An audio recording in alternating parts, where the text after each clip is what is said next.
جب بچے دو ہوں نا تو انسان سوچ سمجھ کے ٹائم لے کے نام رکھتا ہے. جیسے پہلے کے زمانے میں ہماری نانی دادی کو 7-8 بچے ہوتے تھے, اتنا ٹائم ہی نہیں ملتا تھا کہ نام سوچ کے رکھے, تب تک دوسرا ہو جاتا تھا. ہاں پہلے ایسے ہی ہوتا تھا. آپ فیملی پلاننگ کیوں کرنا چاہتے, یہ سوال ہے, سب سے اہم سوال. اور اس کی 2 وجہ ہو سکتی ہے, صرف 2. سارے وجہ کو اکٹھا کریں گے تو 2 گروپ میں آپ بانٹ سکتے ہیں. ایک گروپ کیونکہ وہ انسان شاید غریب ہے اور بچے کی پرورش نہیں کر سکتا, یا دوسری وجہ کہ وہ چاہتا ہے کہ اپنے بچے کو اچھی سے اچھی تعلیم دے, تو بیچ میں اسپیسنگ ہونا چاہیے. میں بچوں کو ڈاکٹر بنانا چاہتا ہوں تو اگر ایک کے بعد ایک جلدی ہوئیں گے فٹافٹ تو مشکل ہے, میں ذرا 3 سال 4 سال 5 سال بعد دوں گا.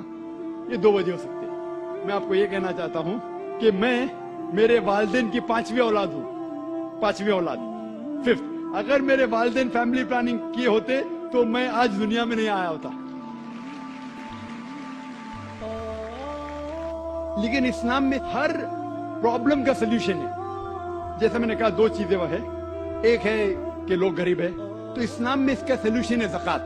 جیسا میں نے کہہ چکا اپنی تقریر میں کہ ہر امیر آدمی جس کے پاس 85 گرام سونا سے زیادہ سونا ہے یا اتنی دولت ہے, اسے 2.5% زکات دینا چاہیے ہر سال.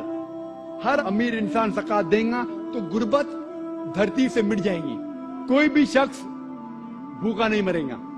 اگر کوئی شخص کے پاس پیسہ کم ہے وہ زکات لے سکتا ہے. پرابلم کیا ہے؟ اور جو لوگ کہہ رہے ہیں کہ اسپیسنگ کرنا چاہیے, یہ ایک مالتھیوزن تھیوری تھی. آپ جانتے ہیں کہ مالتھیوزن theory that the crop is inversely proportional to the population.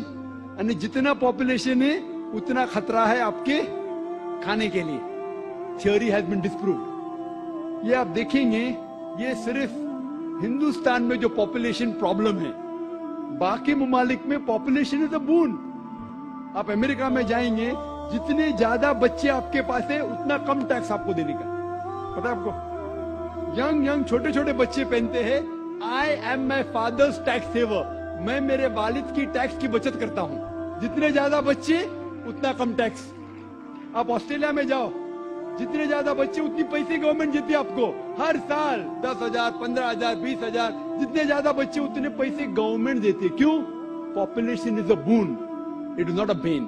Population جتنے زیادہ لوگ اتنا فائدہ. آپ سمجھ رہے؟ اور دھرتی کا صرف 30% استعمال ہوتا ہے. 70% of the land is not being utilized.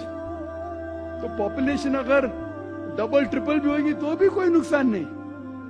وہ پرابلم ہے گورنمنٹ کے پاس کہ گورنمنٹ کو انسان کو صحیح طریقے سے استعمال کرنے نہیں آتا ہے. تو ہم کہتے ہیں ہم 2 ہمارے 2, ایک کے بعد ابھی نہیں, 2 کے بعد کبھی نہیں. تو یہ پرابلم ہے کہ ہمیں گورنمنٹ لاس کو بدلنا چاہیے. Population is never a problem, it is a bone. کس طریقے سے انسان کو استعمال کر کے دیش کو بڑھانا چاہیے وہ امپورٹنٹ ہے, رادر دین فیملی پلاننگ. اور آپ جانیں گے کہ اللہ سبحانہ و تعالیٰ نے 2 بار قرآن مجید میں اس کے بارے میں ذکر کیا ہے. ایک ہے سورہ اسراء سورہ نمبر 17 آیت نمبر 31, اور دوسری آیت جو میں نے پیش کیا سورہ انعام سورہ نمبر 6 آیت نمبر 151 میں. پہلے جگہ اللہ تعالیٰ کہتے کہ آپ اپنے بچوں کا قتل مت کرو, کیونکہ اللہ سبحانہ و تعالیٰ آپ کو بھی رزق دے گا, آپ کے بچوں کو بھی رزق دے گا. پہلے سورہ انعام سورہ نمبر 6 آیت نمبر 151 میں آپ کو بھی رزق دے گا, آپ کے بچے کو بھی دے گا. دوسری آیت میں سورہ اسراء میں سورہ نمبر 17 آیت نمبر 31 میں اللہ تعالیٰ فرماتے بچوں کا قتل مت کرو, اللہ تعالیٰ رزق بچے کو بھی دیں گے, آپ کو بھی دیں گے. ابھی یہاں ادلا بدلی ہو جاتی. پہلے آیت میں کہا گیا کہ آپ کو رزق دیں گے, آپ کے بچے کو بھی. دوسرے آیت میں کہا گیا آپ کے بچے کو بھی رزق دیں گے, آپ کو بھی دیں گے. معنی تو ایک ہے, لیکن اللہ سبحانہ و تعالی ہر قرآن کا الفاظ کا ایک وزن ہے.